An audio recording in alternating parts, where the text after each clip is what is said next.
हर, हरिहर का मतलब है स्थिति गति। आप हम जितने भी यहाँ बैठे हैं स्थिति में है, गति में। हरिहर का मतलब ये। इसके पहले हमारे बुजुर्गों ने इस बात का, इस शब्द का अर्थ बताया है, शिव और विष्णु। हरि का मतलब होता है विष्णु, हर का मतलब होता है शिव। ऐसा बताए। हम जो पहचाना, हरि का मतलब है गति, हर का मतलब है स्थिति। इतनी बात ये आपको बताए। जो आपको अच्छा लगता है उसी को अपनाइए, कोई तकलीफ नहीं। हमारे बुजुर्गों ने बताया, वो भी बताया है, मैंने जो समझा है वो भी सब बता। अब जो आज के हमारा वक्तव्य में ये सुनना चाहते हैं, परिवार मूलक स्वराज्य व्यवस्था को हम प्रस्तुत करें, ऐसा हमको बताया गया।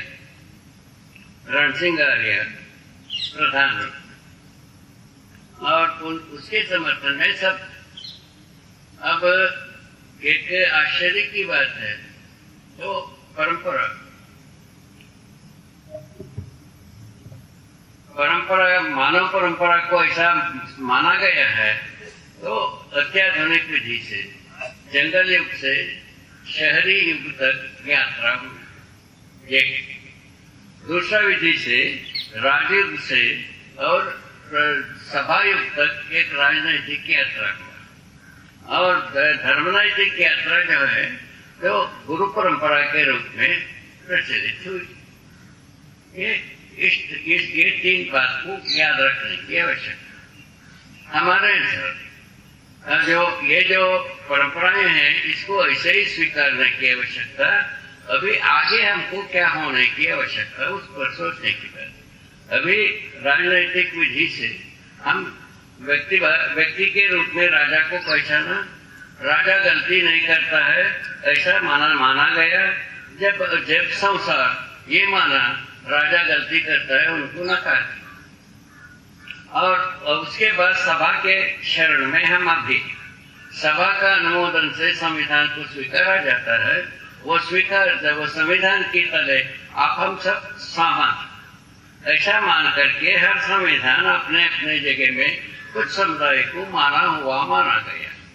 ठीक है, ये यहाँ पर ये समझ में इतिहास इसको समझाता है। इसमें अपन अच्छी तरह से समझ भी सकते हैं। इतने बात को समझने के लिए बहुत सारा परेशानी भी नहीं, ये तो बात। उसके बाद अब बात है सभा के बारे में। सभा के बारे में सोचने में आता है, यही उत्तर प्रदेश जिस धरती पर अपन बैठे हैं, गत वर्ष या थोड़ा दिन पहले जो इलेक्शन हुई, उस समय में 200 से अधिक MLA थे, 400 से। उसमें से 212 एक किसी पार्टी को मिले। इसमें से पेपर में लिखा था 212 में से 112 तो करप्टेड, ये पत्रों में लिखा। तो ये हर दिन जो है ना, राजनीतिक सभा में जो काम करते हैं, जो जनप्रतिनिधि के रूप में, उनके ऊपर वो आरोपी सभी बात सुनते ही हैं। इस तरह से हम कहाँ पहुंचेंगे, इनको कैसा माना जाए? एक बात ये, इसको एक प्रश्न चिन्ह में आता है। दूसरा विधि से तो अभी राजनीतिक संसार में जो कुछ भी भ्रष्टाचार है, भ्रष्टाचार का मतलब जो ऐसा है, जो नदी बनता है, तालाब बनता है, बांध बनता है, वो बनता है, ऐसा जितने भी सरकारी योजना है, उसमें नेताओं को कितना मिलना है, अधिकारियों को कितना मिलना है, पूर्व निर्धारित है। ये जो समय उस समय में तय हुआ जब सर्वप्रथम कांग्रेस इस धरती पर राज की, उस समय में तय हुआ।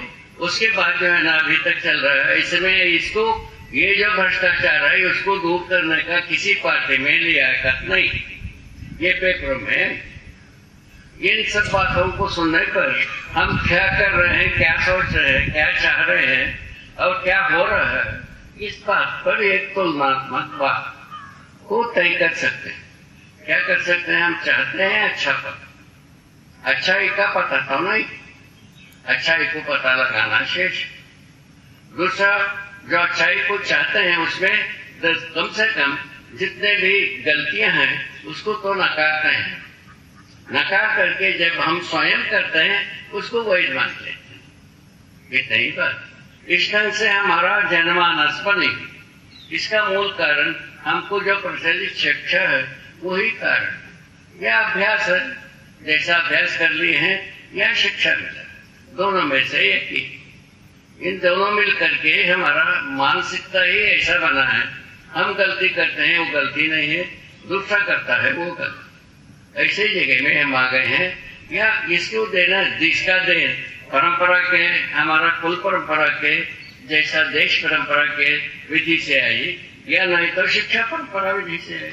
इस ढंग से हम बन के इसमें से कैसा मुक्ति पाया जाए वाला बात। इसके लिए एक ही विचार है। हमने जो अनुभव किया है उसके अनुसार आपसे अनुरोध करने के लिए हम प्रस्तुत। मैं जो अनुभव किया कल बताए थे, मैं अपने इसके वेदमूर्ति परिवार के संतान हूँ। वेदमूर्ति परिवार में जो जन्म लेने के आधार पर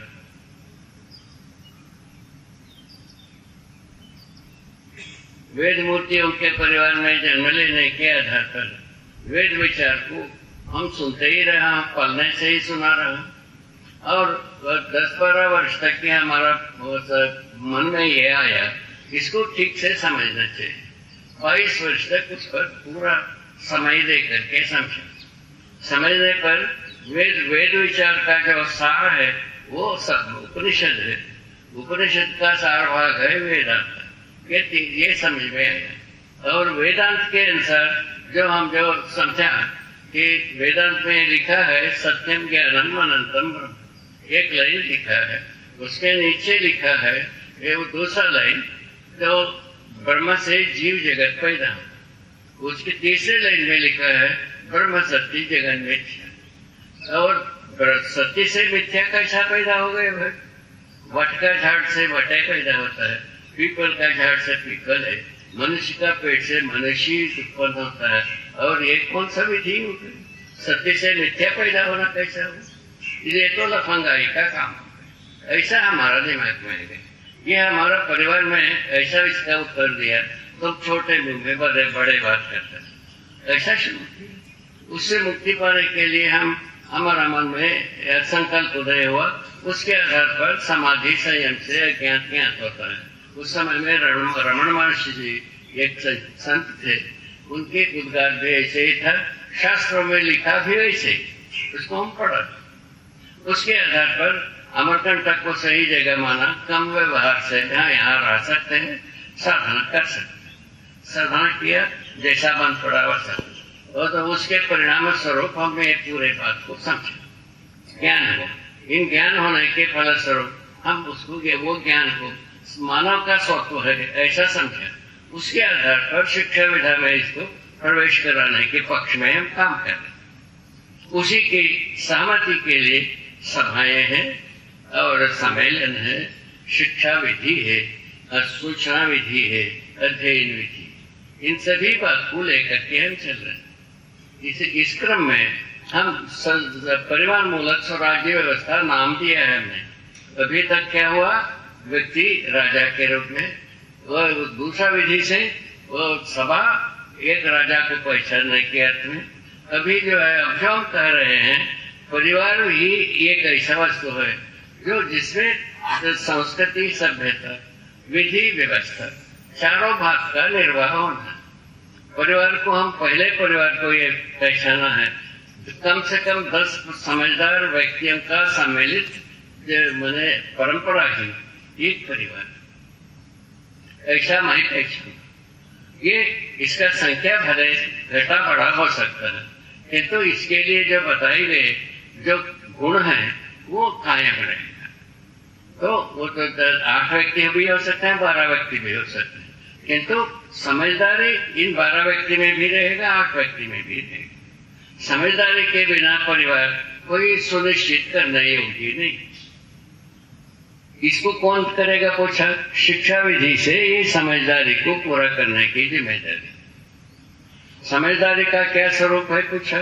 समझदारी में ज्ञान, विवेक, विज्ञान, इन तीनों बात यदि पूरा होता है तो समझदारी, नहीं तो कोई समझदारी नहीं।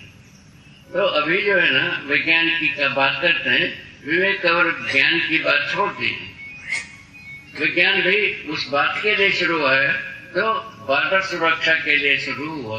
प्रौद्योगिकी विधि से आदमी को दूर संचार व्यवस्था मिलती, इत्तेफाक इतने ही मिला। अभी अत्याधुनिक विज्ञान से जो मानव को, जो सर्वमानव को जो सुलभ हुआ वो ये दूर संचारी और कुछ भी नहीं। बाकी जो है ना पूरा का पूरा जो सीमा सुरक्षा में सामरिक तंत्र में ही मदद की जो कुछ भी। तो सामरिक तंत्र जो स्वयं में अवैध को वैध मानने का पूरा कार्यक्रम, उस ढंग से आदमी कब बनेगा? अवैध को वैध मानते हुए आदमी कब बनेगा? ये प्रश्न चिन्ह बनता है। इसका उत्तर देने वाला एक भी नहीं संसार में, तो कोई भी नहीं इसका उत्तर देने वाला नहीं। ये बात अपने सामने। तो इससे इस तरह से अभी तक जितने भी सोच विचार हुए, अच्छे लोग ही सोचे होंगे, तो कोई भी ऐसा व्यक्ति सोचा नहीं है तो बॉर्डर सुरक्षा के बिना आदमी सुरक्षित रूप से जी सकता है। ये भी इतिहास विधि से अपन अध्ययन करने से इसकी पता लगता है। अध्ययन किए भी होंगे, सभा में बैठा हुआ लोगों में से बहुत सारे लोग अध्ययन किए ही होंगे, समझे ही होंगे इस बात को, ऐसा मैं अनुमान करता हूँ। इसके आगे की भाग ये है तो भी परिवार मूलक स्वराज्य व्यवस्था हो सकता है, ये अनुमान रखते हैं। हमारे अनुभव में आया परिवार मूलक स्वराज्य व्यवस्था ही एकमात्र रास्ता है अपराध मुक्त और अपना पराया से मुक्त, धर्म मुक्त विधि से चलने की। ये हमारा समझ में आ गई। उसको अब सूचना के रूप में आपको बता रहे हैं। अध्ययन करना हो तो हमारे पास अध्ययन की व्यवस्था, ठीक है। एक तो दूसरे घाट ये, तीसरा घाट ये है परिवार का जो परिभाषा बताया, कम से कम 10 समझदार। समझदारी का मतलब मैं बताया कि ज्ञान, विवेक, विज्ञान, संपन्नता। ज्ञान का मतलब है स्वसहस्तित्व रूपी अस्तित्व, दर्शन, ज्ञान पूरा समझ में आना, और समझ में आने की बात प्रमाण होना, इसका नाम है ज्ञान। समझ में आया, प्रमाण नहीं है, ज्ञान है। समझ में आया, प्रमाण हुआ और वो ज्ञान, ठीक है। उसी के बाद जो है ना दूसरा भाग है जीवन समझ में आता।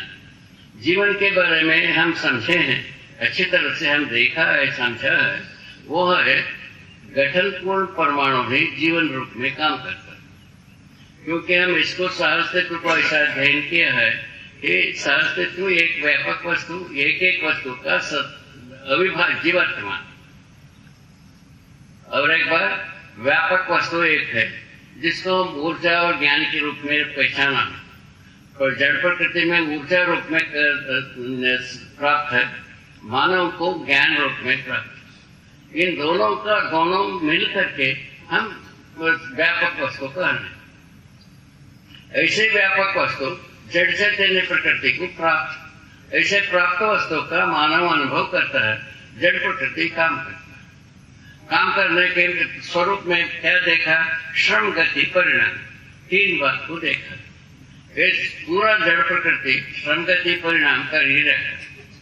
वो हर परिणाम अपने में एक यथास्थिति, वो अपने यथास्थिति अपने में निश्चित आचरण व्यवस्था, वो अपने में प्रोत्साहित व्यवस्था, समग्र व्यवस्था में भागीदारी।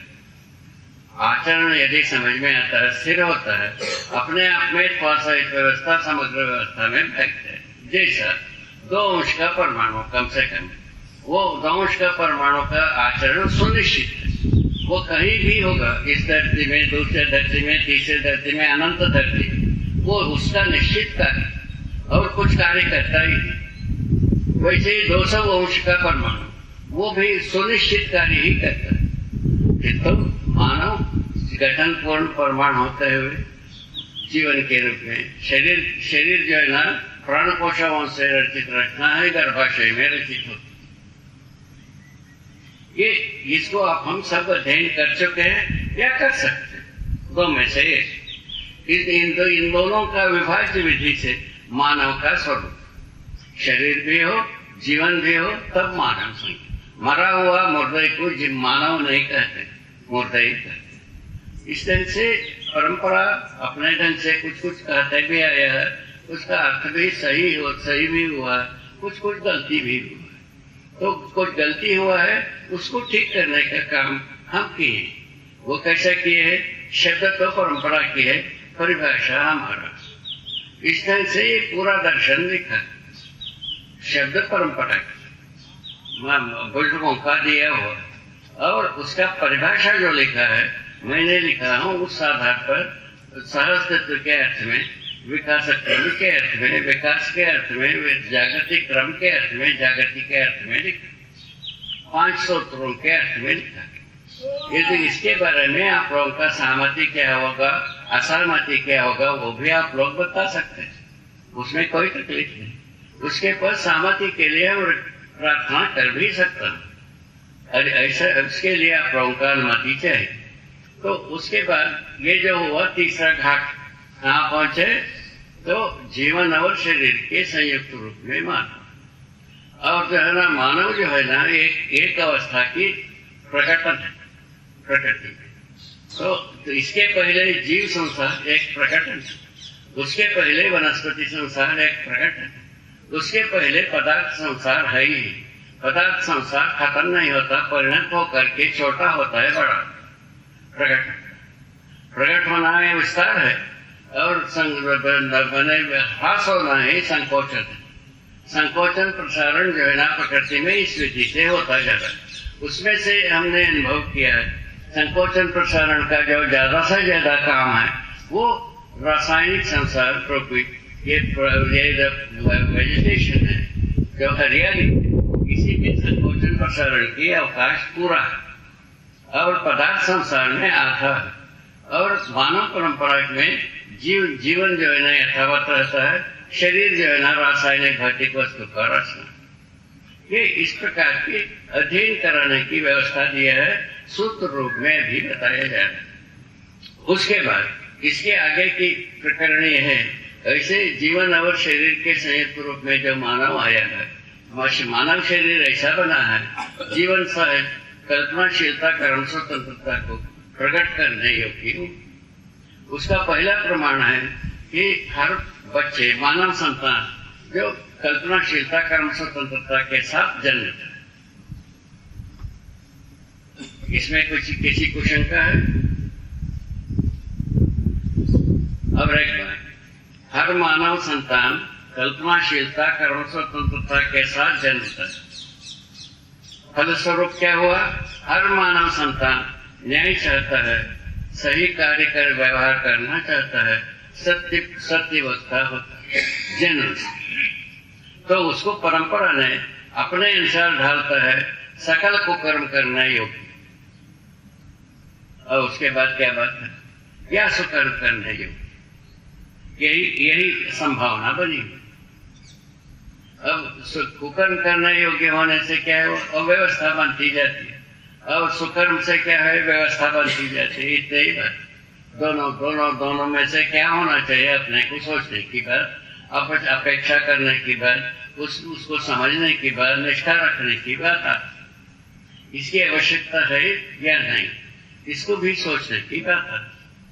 उसके बाद ये ऐसे जो अपेक्षा है मानव संतान को, उसको पूरा करने के अर्थ में ये पूरा का पूरा प्रस्तुति, मेरा पूरा प्रस्तुति उसी अर्थ में। तो उसमें क्या अर्थ है? तो न्याय प्रदायी क्षमता को बच्चों में स्थापित किया। अभी बच्चे बैठे हैं, इनसे पूछ रहे हो तो इनको न्याय प्रदायी क्षमता चाहिए कि नहीं चाहिए? ये सभी बोलेंगे हाँ। इसको हम 10 स्कूल में देख चुके हैं, सर्वाधिक बच्चे हाँ जरूरत है कर, ठीक है। तो न्याय प्रदायी क्षमता को स्थापित किया जाए, सही कार्य व्यवहार को हम स्वयं पहचाना जाए, इनको बोध कराया जाए, इनके प्रमाणित कराए। तीसरा भाग है सत्य वक्ता होते हैं हर बच्चे जन्म से, उनको सत्य बोध कराए। अपन स्वयं सत्य बोध किया जाए, सत्य बोध करके प्रमाणित किया जाए, प्रमाण रूप में इनको बोध कराया जाए। ये ऐसा बना। इनके इसी कार्यक्रम के अंतर्गत हम शिक्षा विधा में इसको प्रस्तुत करने के लिए प्रयत्न कर रहे थे। ठीक, ये हुआ चौथा कार्यक्रम। पांचवें कार्यक्रम में ये है, जो ऐसे समझदार हो जाता है आदमी, बचपन से बड़े तक सभी समझदार होने योग्य है मानव, तो समझदार यदि हो जाते हैं किसमें, अस्तित्व दर्शन ज्ञान, जीवन ज्ञान, मानवतापूर्ण आचरण ज्ञान। मानवतापूर्ण आचरण ज्ञान जो होता है मूल्य, चरित्र, नैतिकता का संयुक्त स्वरूप। मूल्यों को अध्ययन कराते हैं, है ना, चरित्र को अध्ययन कराते हैं और नैतिकता को अध्ययन कराते हैं। नैतिकता जो होता है हर बच्चे से लेकर बड़े तक तन मन धन तीन वस्तु होती। इसका सुरक्षा हो जाए, सदुपयोग हो जाए। सदुपयोग को पहचानना किस आधार पर होता है? अखंड समाज व्यवस्था में, समझदार परिवार में, सार्वभौम व्यवस्था में तन मन धन का उपयोग होना, ये सदुपयोग होना, सुरक्षा होना बनता। दूसरा किसी विधि से होता। अभी तक सारा सिर कूट लिया, स्ट्रांग रूम बना लिया, वो भी टूट गया। किला बनाया, वो टूट गया। लोहे का घर बनाया, वो टूट गया। मट्टी का घर बनाया, वो टूट गया। पत्थर का घर बनाया, वो टूट गया। और क्या चाहते हैं? और कितना प्रयोग चाहते हैं? ये बात, ये सब कहाँ से आया है? परंपरा से आया है। परंपरा में समाया है, वो चल रहा है। इसको सबको अपने को स्वीकारना होगा और इसमें सहीपन को छानना होगा। ये सही है, ये गलत। इसको कैसा करेंगे? अखंड समाज के अर्थ में जितने भी सूत्र व्याख्या होगा वो सब सही है। समझदार व्यक्ति के रूप में आदमी को पहचानने के विधि सब सही है। समझदार परिवार के रूप में समाधान समृद्धि पूर्वक जीने के रूप में जीना एक सही है। इस बात को समझना। इसके पहले सहीपन अपने को समझ में ही नहीं आता। सही किसको कहे? ये हम किसको सही कहते हैं, उसको आप गलत कहते हैं। आप जिसको सही कहते हैं, मैं उसको गलती कहता हूँ। इस तरह से कहाँ पहुंचे? ये पहुंचने वाला जगह ना, पहुंच का रास्ता ही नहीं। तो पहुंच का रास्ता इसी विधि से होती है। मनुष्य जो है ना, समझदार होना। समझदार होने का क्या मतलब? समाधान प्रमाणित हो। पहला बात तो यही। तो समझदारी क्या चीज है? अस्तित्व दर्शन ज्ञान, जीवन ज्ञान, मानवतापूर्ण आचरण ज्ञान। इन तीनों के आधार पर हम सोच विचार तैयार, सोच विचार के आधार पर योजना बनाकर, योजना के आधार पर कार्य योजना करें। कार्य योजना करें मतलब कार्य व्यवहार करें। कार्य व्यवहार का फल परिणाम होता ही है। फल परिणाम यदि समझदारी के अनुकूल हो गया, अनुरूप हो गए, वो समाधान होता है, अन्यथा समाधान होता। इसमें से हर व्यक्ति को समझदार बनाने का प्रयोजन है। हर व्यक्ति समाधान का एक फैक्ट्री बनना, एक उद्योग बनना, निरंतर बनते ही रहना, दूसरा कोई रास्ता ही नहीं। ऐसा यदि परिवार होता है तब परिवार मूलक स्वराज्य व्यवस्था होगी। उसके पहले होने वाला नहीं। ठीक है, अभी भी हम परिवार का नाम से रहते हैं, किंतु भ्रमवश हम एक छत के नीचे रहते हैं।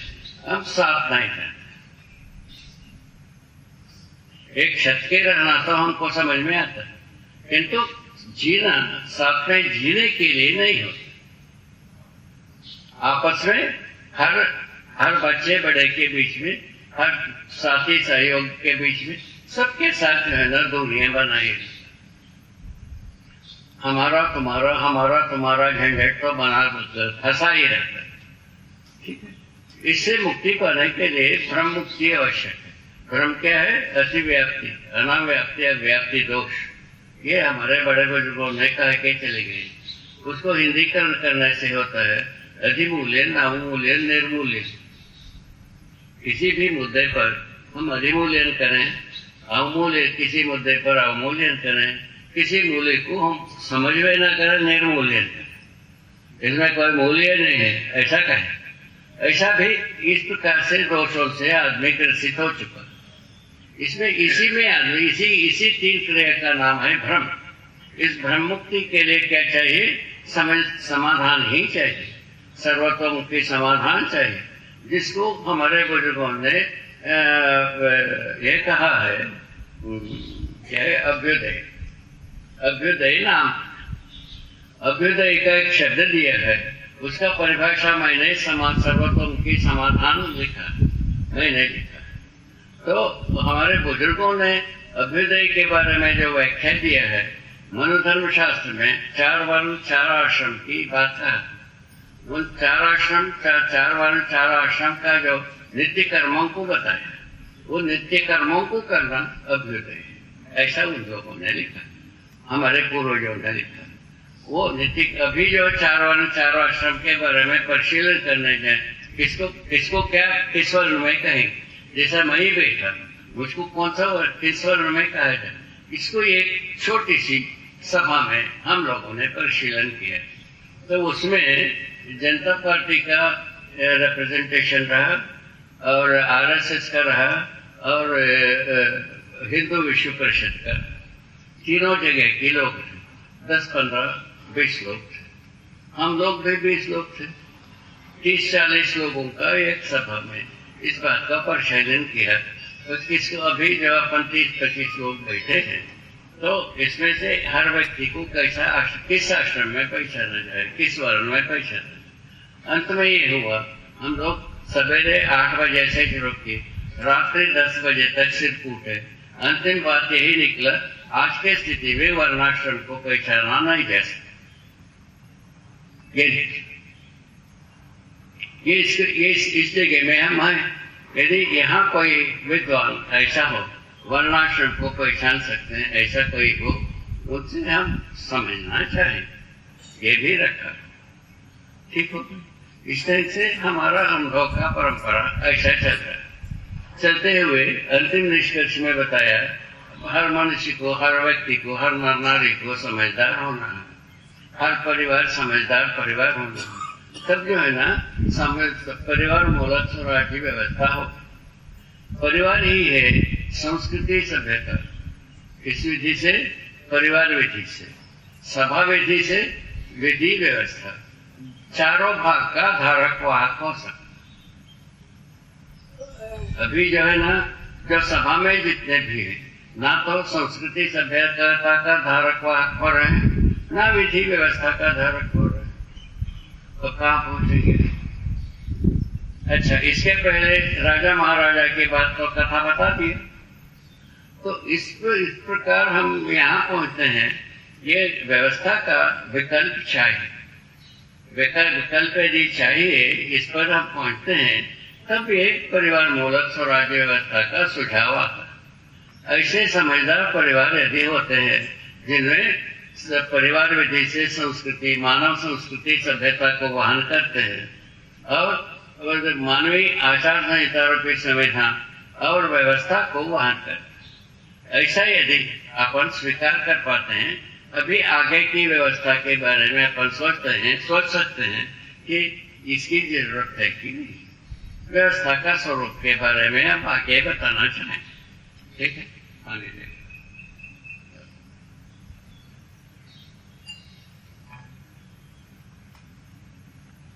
यहाँ तक ठीक हुआ? यहाँ तक ठीक हुआ कि गलत? यहाँ तक ठीक?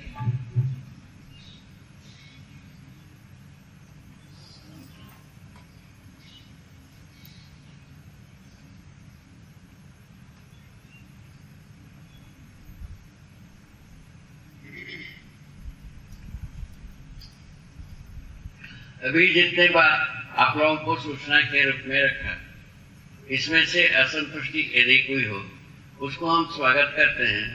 वो क्या, कैसे असंतुष्ट हुए, उसको जानना चाहिए। कोई ऐसा अपना असंतुष्टि को बताने वाले कोई हैं इस पूरे सभा में?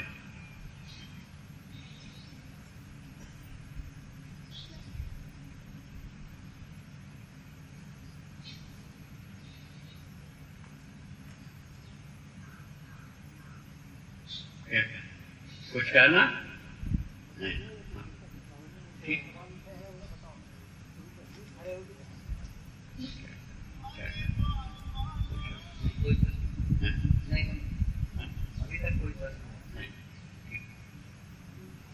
ठीक है, धन्यवाद।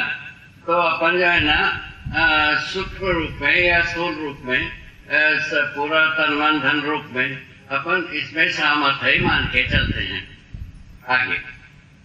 तो यदि सहमति होती है, समझदारी का सहमति तो होना ही चाहिए मेरे अनुसार प्रार्थना के रूप में, और शायद है सभी लोगों की स्वीकृति है। समझदारी अभी पूरा नहीं है, इस बात को स्वीकार सकते हैं। क्यों स्वीकार सकते हैं? उसका कुछ गवाही आ गई विश्व मानस के लिए। धरती बीमार हो गई, हमारा नासमझी से ही धरती बीमार हुआ है। समझदारी की विधि से धरती को बीमार करने का कोई इरादा नहीं, ठीक है। तो इस आधार पर अपन ये स्वीकार सकते हैं कहीं न कहीं गलतियां हुई। तो उसमें अब सहीपन के बारे में भी बात हुई। सहीपन समझदारी ही है।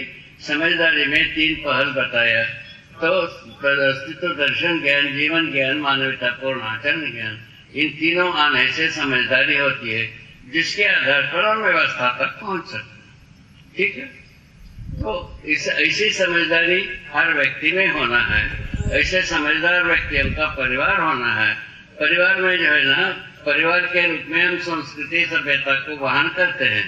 क्या संस्कृति? मानव संस्कृति। मानव संस्कृति क्या होता है? कुछ मानव चेतना संपन्न कृतियां जितने भी हम करते हैं सवेरे शाम तक, सोच के रूप में, विचार के रूप में, इच्छा के रूप में, कार्य के रूप में, चारों विधा से जितने भी कृतियां हम करते हैं वो मानव चेतना से संबद्ध हो। मानव चेतना का अध्ययन कराने की व्यवस्था दी है। चेतना विकास की बात किया है।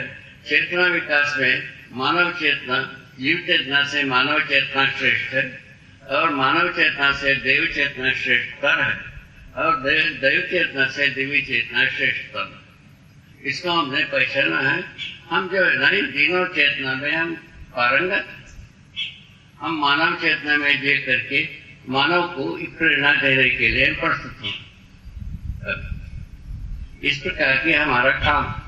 इन तीनों चेतना में हम स्वयं पारंगत, ठीक है ना। जो समझना चाहेंगे तो हम समझाई भी देंगे। जो हम पारंगत हों, इसका प्रमाण हम समझना योग्य। इसका मतलब ये है। तो हम इसको, जो चाहता है, जिज्ञासा है, उनको हम समझाने चाहेंगे। ये बात आपको हम अपने तरफ से प्रामाणिकता के पक्ष में एक अनुरोध करना चाहते हैं। उसके बाद ऐसे जो हम अस्तित्व, दर्शन ज्ञान, जीवन ज्ञान, मानवता पूर्ण आचरण ज्ञान में हर व्यक्ति को हम पारंगत बनाते हैं और आचरण करने में योग्य होते हैं, समझाने में योग्य होते हैं, जीने में योग्य होते हैं। इसमें मानव चेतना, मानव चेतना से जीने से क्या फायदा? न्याय प्रधान विधि से धर्म और सत्य को प्रतिपादित करना बनता है, आचरण करना बनता है। मानव का जो कुल मिलाकर के सही बन है, उसका नाम है न्याय, धर्म, सत्य। न्याय क्या होता है? न्याय संबंधों को पहचानना, उसका निरंतरता होना, और उसमें जो विश्वास रूपी, विश्वास पहला स्वामी मूल्य है, प्रेम परम मूल्य है, इनको प्रमाणित करना। उसके ऐसे इस बीच में और कुछ मूल्य होता है, कुल 9 मूल्य होता है। कृतज्ञता, गौरव, श्रद्धा, प्रेम, विश्वास, वात्सल्य, ममता, सम्मान, स्नेह, ऐसा नाम दिया है। उसको जो है ना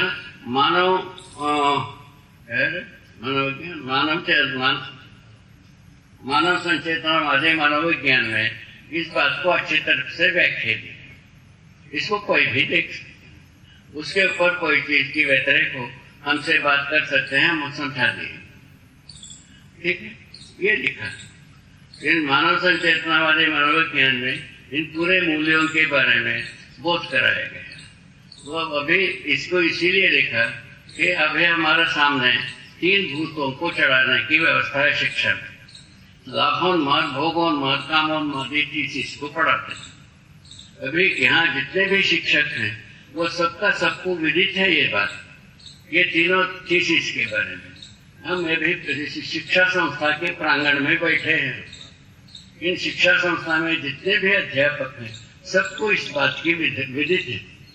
तो ऐसे स्थिति के विकल्प के रूप में हम देखा है, लाभोन्माद के विकल्प में लिखा है आवर्तनशील अर्थशास्त्र, भोगोन्मादी समाजशास्त्र के विकल्प में लिखा है और क्या लिखा है, व्यवहारवादी समाजशास्त्र, और कामोन्मादी मनोविज्ञान के विकल्प में लिखा है मानव संचेतनवादी मनोविज्ञान। ऐसा लिखा नाम दिया है, अभी केवल नामे बता रहे हैं और उसका पूरा अध्ययन कराने की व्यवस्था अपने पास रखा। जो अध्ययन करना चाहते हैं उसको कराते भी। ठीक, इस ढंग से हम आगे चलते हैं। इसको लेकर के मूल में समाजशास्त्र, अर्थशास्त्र, मनोविज्ञान, ऐसे मनोविज्ञान विकल्पात्मक का बोध कराने के बाद मानव चेतना में जीने के अधिकार आता। ऐसे अधिकार आने के पश्चात संस्कृति के रूप में संस्कृति का शब्द का परिभाषा दिया है पूर्णता के अर्थ में किया हुआ कृत्य। क्या पूर्णता है? न्याय, धर्म, न्याय, समाधान, सत्य को प्रकट करने की कार्यक्रम। इन कार्यक्रम में जो हम निष्णात होते हैं इनको क्या कहा? तो पूर्णता के अर्थ में। इस पूर्णता का क्या नाम है? क्रिया पूर्णता। कार्य इतने में कर सकते हैं, न्याय, धर्म, सत्यपूर्ण कार्य ही कर सकते हैं, इसके अलावा इससे ज्यादा कुछ नहीं कर सकते। तो उसी के आधार पर यह क्रिया पूर्णता के अर्थ में पूरा का पूरा हम कार्य करते हैं। क्या कृतियां? सोच विचार पूर्णता के अर्थ में, योजना पूर्णता के अर्थ में, कार्य योजना पूर्णता के अर्थ में, और उसका फल परिणाम पूर्णता के अर्थ में होने पर समझदारी के अनुकूल हो गया, समझदारी के अनुरूप हो गया, उससे समाधान पैदा। इस ढंग से समाधान का ये हर व्यक्ति जिम्मेदार हो सकते हैं, इस बात पर आपको पहले याद दिलाया। तो ऐसे समाधान संपन्न परिवार में क्या होता है? विशेषता समाधान समृद्धि, समाधान समझदारी के आधार पर समाधान आ गया और श्रम से समृद्धि आई। इसके अलावा मानव को रास्ता नहीं है सही ढंग से जीने का। अभी क्या हो रही है? शिक्षित व्यक्ति कुछ भी नहीं करना, सब कुछ पाना। शिक्षित हो गया कि नहीं? शिक्षित व्यक्ति कुछ भी नहीं करना, सब कुछ पाना। यहां हम पहुंच गए। अब क्या कहें? आप ही सोचिए। शिक्षित व्यक्ति जब कुछ नहीं करना और सब कुछ पाने की इच्छा रखना, क्या होगा इसका परिणाम क्या है? कार्यक्रम क्या है? कुछ दिशा विहीन हो गए। दिशा विहीन होने के बाद मनमानी होना स्वाभाविक है। मनमानी का यही प्रयोजन है, सकला प्राप्त हो ही। एक आदमी कुछ बात को माना, दूसरा आदमी ने और कुछ माना, और अंत सभी अवैध हो गए। अभी अब सभी अवैध को वैध मान करके हम गंगा पी गए हैं, है ना? गंगा जी को पी गए हैं। अब हमारा गति क्या होने वाला है पता नहीं। ऐसा जगह में हम आ गए। इस आधार पर पुनः व्यवस्था परिवर्तन होना आवश्यक है। यहाँ इस निष्कर्ष में आते हैं। तो अभी सूत्र रूप में इसी को माना जाए। यदि व्यवस्था को परिवर्तन करने जाते हैं तो यही बनता है, भाई अभी सभा विधि में हम व्यवस्था का ध्रुवीकरण मानते हैं, उसको कहाँ माना जाए? समझदार परिवार में माना जाए। समझदार परिवार में एक परिवार में क्या एक परिवार शासन करेगा? नहीं, उसकी विधि बताए। भाई 10 समझदार परिवार मिलकर एक परिवार समूह का एक सभा घटित करता है। क्या सुना? 10 परिवार, ऐसा समझदार परिवार अपने 10 व्यक्ति में से एक व्यक्ति को मनोनित में ये करेगा। क्या करते हैं?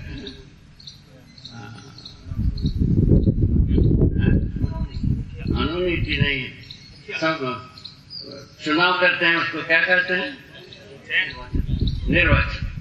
निर्वाचन करते हैं। ऐसे निर्वाचित किया हुआ व्यक्ति 10 व्यक्ति होते हैं, वो 10 व्यक्ति मिलकर के एक परिवार समूह सभा को गठित करेंगे। परिवार समूह सभा वो 10 परिवार में एक सूत्रता को स्थापित करने योग्य होते हैं।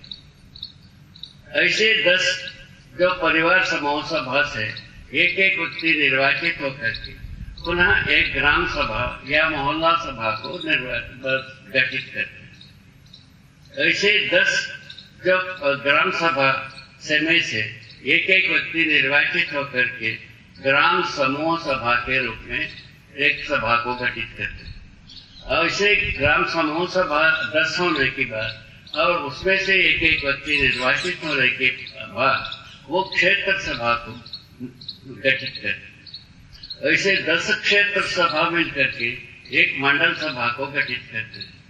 ऐसे 10 मंडल सभा के सदस्य निर्वाचित सदस्य मिलकर के मंडल समूह सभा को गठित करते हैं। ऐसे 10 मंडल समूह सभा में से एक एक व्यक्ति निर्वाचित होकर मुख्य राज्य सभा को गठित करते हैं। मुख्य राज्य सभाएं 10 मिलकर के वो एक एक व्यक्ति को निर्वाचित करते हैं, वो प्रधान राज्यसभा को गठित करते हैं।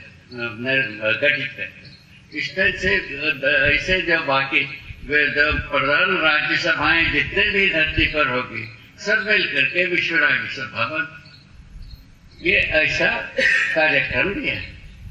ये मुख्य बात क्या है? मुख्य में हर व्यक्ति समझदार होने की जरूरत है, ईमानदार होने की जरूरत है, जिम्मेदार होने की जरूरत है और उस जिम्मेदारी के अनुसार भागीदारी करने की। इतने ही 4 सूत्र है इसमें। इन 4 सूत्र को विस्तार करने पर इस प्रकार की विश्व राज्य सभा तक अपन पहुंचे। यदि इसमें अपन सहमत हो पाते हैं, हम अपराध कृत्यों से तो मुक्ति पा सकते हैं, भ्रम से मुक्ति पा सकते हैं और अपना पराया से दूरी से मुक्ति पा सकते हैं। इन तीनों प्रकार से मुक्ति पाने की विधि निकलती है। इसकी आवश्यकता है या नहीं, इस पर एक गोष्ठी हो सकता है, अभी भी हो सकता है, तभी भी हो सकता है। इसकी आवश्यकता है कि नहीं, इसमें आपका क्या कहना है? किसी कोई कहना बनता है? नहीं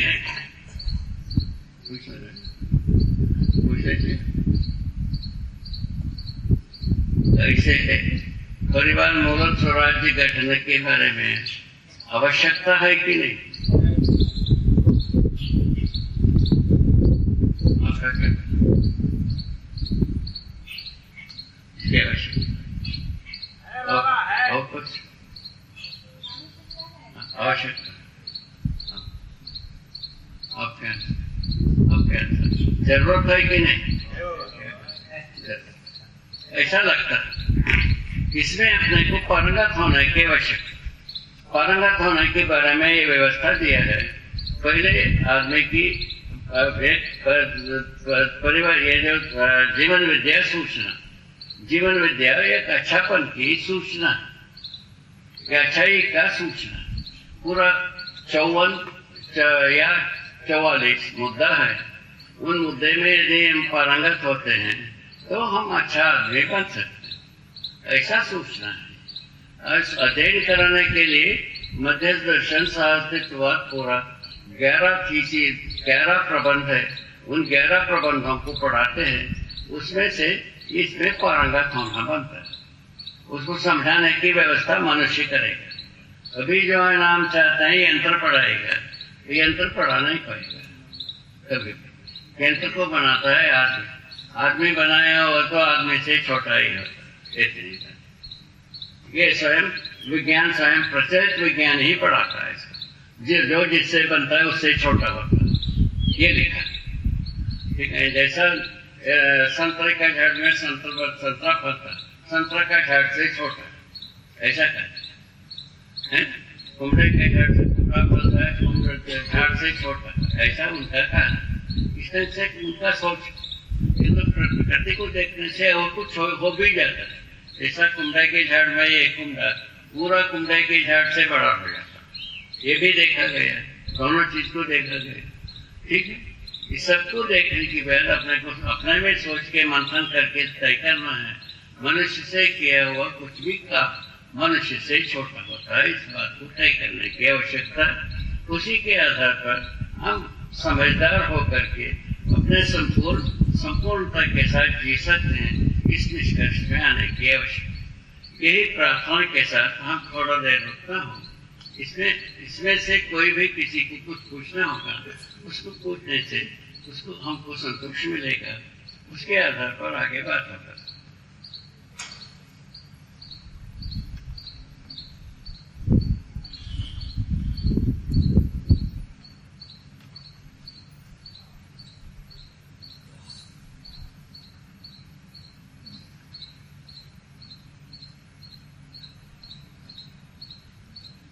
इधर इधर यही पानी मिलेगा। आइए,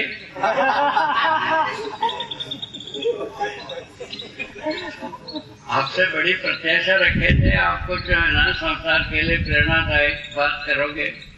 कब करोगे? अभी कर लो।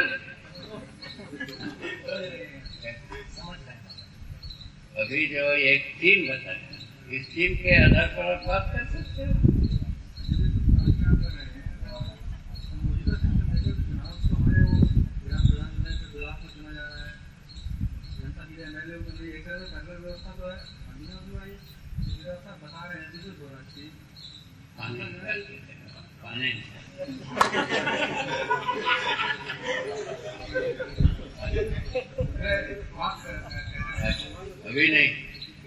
अभी नहीं ना बोल रहे।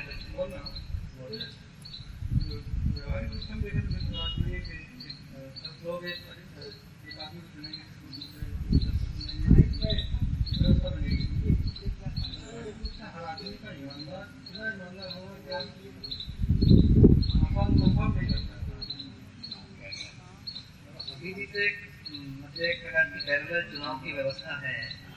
उनका मुख्य प्रश्न ये है कि क्या हर आदमी इतना ईमानदार हो पाएगा? उसको जो है ना आपको कन्विंस करना हमारा काम है ना। हो सकता है, हम तो देखा है, इसके अलावा कोई रास्ता नहीं,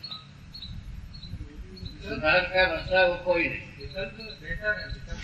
अब वे हो सकता है कि नहीं, केवल बात को कन्विंस करना हमारा काम है।